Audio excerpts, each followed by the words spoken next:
When I first started on the lion diet, I didn't really do much because I wanted to keep it as the only thing that I was doing so I could test whether that was the thing making a difference or something else making a difference. I didn't want too many different factors that was playing in. So I spent a long time barely going out, and there was other reasons for that, which I might make another video about. But I was just basically focused on getting through the day, just eating the beef, drinking the water, getting through the day, seeing how my body felt, letting my body continue to heal.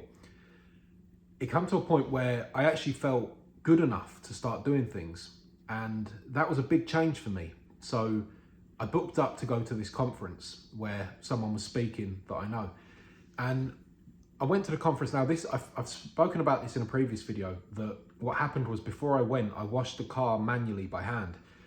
And when I done that, I set off a hemiplegic migraine, but it was only one that lasted for an hour, which is considerably less time than the previous ones did. And then I recovered quite well. The next day I felt a lot better, and then the day after, and I was almost completely back to normal shortly after. But anyway, I went to the conference, and it was in York, and it was a really, really hot weekend, or I think it was Thursday through to, I can't remember now, but it was at the end of the week anyway. And it was really, really hot, and I went to the conference, couldn't believe how good I felt. It was the best I have felt, not just in my body from the fact that I did have a little bit of numbness, to be fair. This was quite early on. I did have a little bit of that, but it was so much less that it was worlds apart from what I'd previously been experiencing. And there was no way I would have ever been in a situation like that, where I'd be spending that much time around other people. Because when you're going through something like that and you've got things going numb constantly, you're incredibly vulnerable. And so I always felt better to not put myself in those situations too often in case anything happened, because I couldn't look after myself very well. So I was there and I couldn't believe how good I felt. And the first day was a day where it was just like some meetups and stuff like that, just like meeting up with some of the people who were quite influential in my industry. And that lasted from, I think, about midday until maybe 10 p.m, which was an incredibly long day for me at the time, given that previous to that, you know, you had the period where I wasn't really doing much because I was just focusing on seeing if the diet was working and helping, and noticing it was, and then just sticking with it. But prior to that, my health was so bad that I could barely leave the house, as I've spoken about before. And so that was such a big deal for me to be able to do that. And I felt so comfortable as well around all these people I didn't know. I didn't feel anxious. I felt calm. So that was the first day. Then the second day was the actual event. And that started at 9 and it went on till 5 or something. And then there was the after party, and that went on till really late. And I stayed out till late. I don't remember what time, but I know it was like midnight, 1 a.m, something like that. And again, couldn't believe how much energy I had, how good I felt. This diet had completely transformed my day. And during that day, during the lunch, which was included in the conference, I wrote to them and I said, I have special dietary requirements. Is it possible for you to just cook a piece of beef in, you know, a bit of steak in its own fat? Could the chef do that? And could he guarantee you would do it in that way? And they wrote back and said, yeah, that's absolutely fine. We'll do that. And it come out, and they did, which was really nice. But when it come out, I put a hell of a lot of salt on it. And I'll explain later why I share that, because I put a lot of salt on it and I was drinking a lot of electrolytes, a hell of a lot. So anyway, that was a really long day. I was on my feet for hours and hours and hours. And that night I went to bed and I went to sleep, I don't know what time, but late. And I remember I woke up in the middle of the night and I went from being fast asleep. And actually, just quickly, before this, I couldn't switch off for a long time because my mind was buzzing from everything I'd just been through, like going to the event, learning all this stuff, all these conversations. And it was quite a stimulating thing being around so many people when I'd spent such a long time isolated. It was hard for my nervous system to adapt to it. And so I couldn't switch off, all these ideas going. And anyway, I went to sleep and I was asleep. And then I just woke up with the worst cramp I have felt in my entire life. It felt like my calf was going to split in two. That was how bad. Like, we've all had cramp before, but I have never experienced anything like this before in my life. And I've never ever yelled out in pain before in my life. But that night I did. And I was in an apartment with loads of apartments and a block of flats opposite. I had the window open because it was really hot, and I yelled out like I'd just been stabbed, like a woman giving birth. And I yelled out so loud, and I honestly, I thought it was going to split in two, and I didn't want to stand up because, you know, usually you'd stand up to put some stretch through the calf. But I didn't want to stand up because I thought, if I do that, I think that's going to rip in half. And I was just sort of stuck in bed, sort of sitting up, trying to stretch it, but not really wanting to stretch it, because I thought if I do stretch it, this might rip in two. So anyway, it cleared after a while, and then I did spend the rest of that day stretching it. So I don't know what time it was, but I know it was late, like 4 a.m. or something, and I never went back asleep because I was just trying to stretch it out. But I was also shocked, like I was in a state of, I had all that adrenaline hit me, because that was one of the worst pains that I've felt. So anyway, a few months go by. I kind of had it a little bit, but not that bad. I'd feel it coming on and I would quickly move out of it when I was asleep. I would quickly move out of that position to stop it cramping up, because I knew how bad it could get.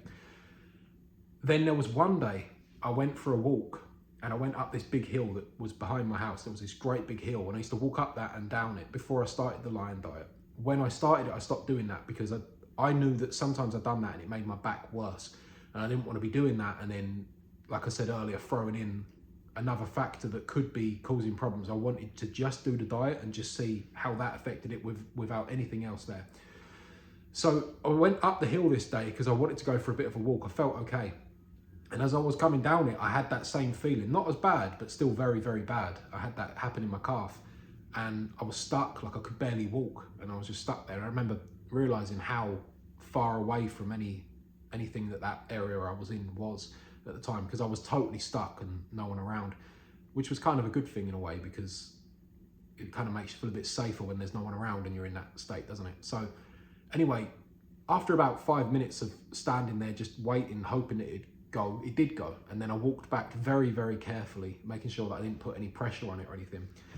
And got back, and then basically forgot about it. Didn't really have it happen too much. Just again, when I would be asleep, I'd feel it starting to cramp up and I'd quickly move out of it, because my body obviously remembered how bad that can get. Fast forward to probably 2 months or so later, I was at another conference in Sheffield, and it was a really, really hot time again. And I was staying in this hotel, and it didn't have air conditioning, but it was the only one I could book because it was short notice. And it was so hot in this hotel.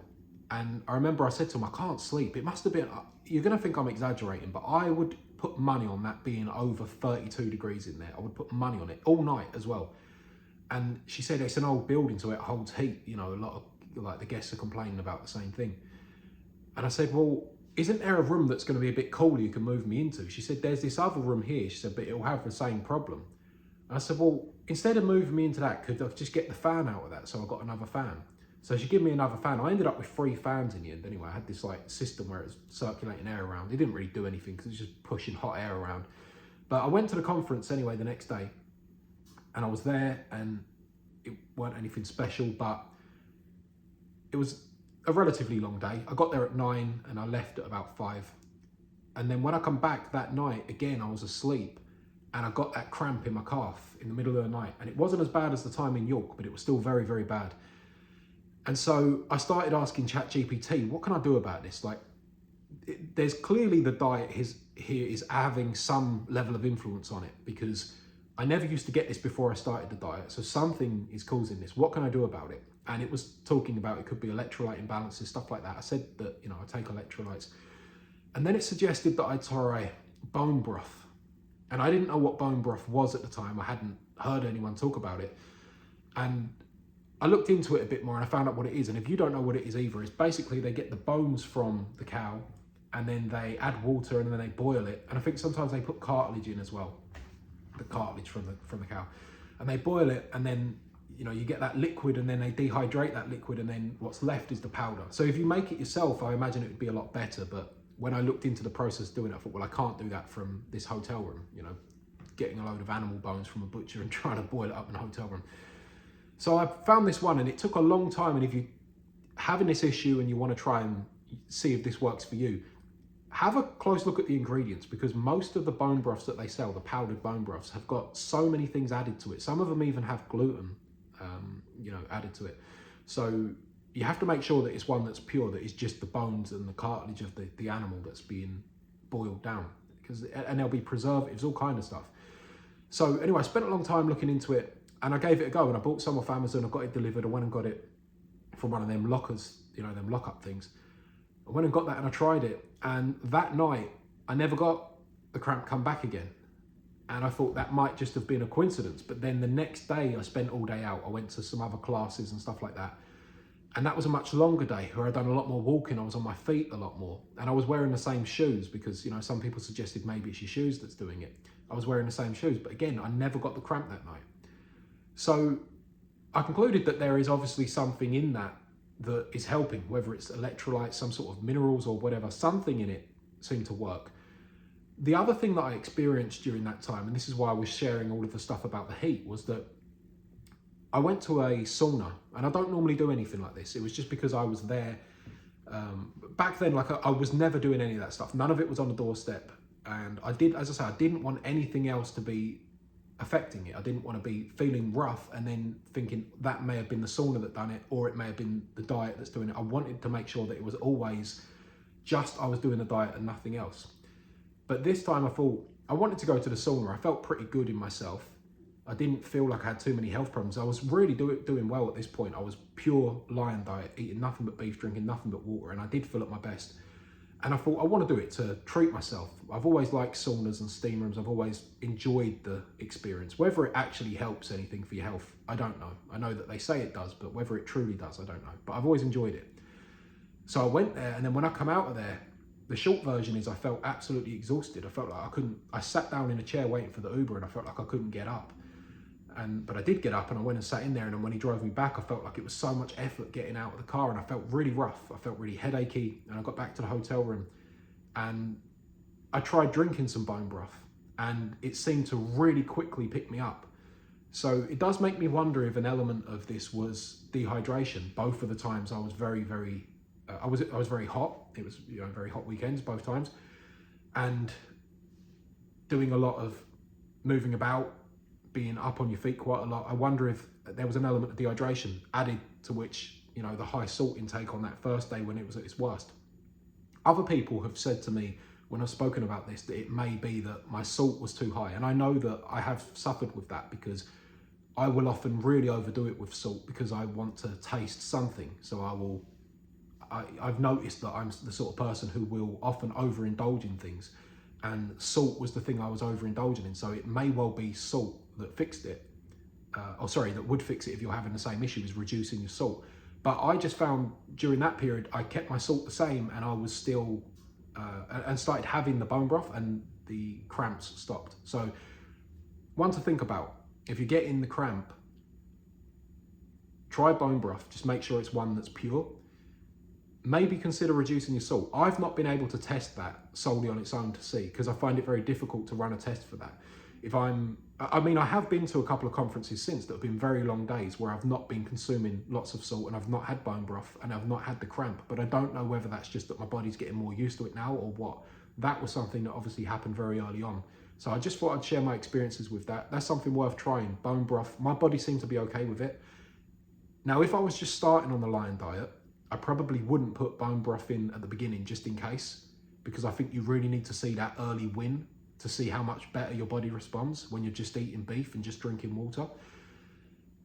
But if you've been doing it a while and now the cramp has got you to the point where it got me, where I was considering giving up on the diet because I could no longer sleep very well, I was constantly waking up trying to move out of that position, you might want to try bone broth and you might want to try reducing your salt.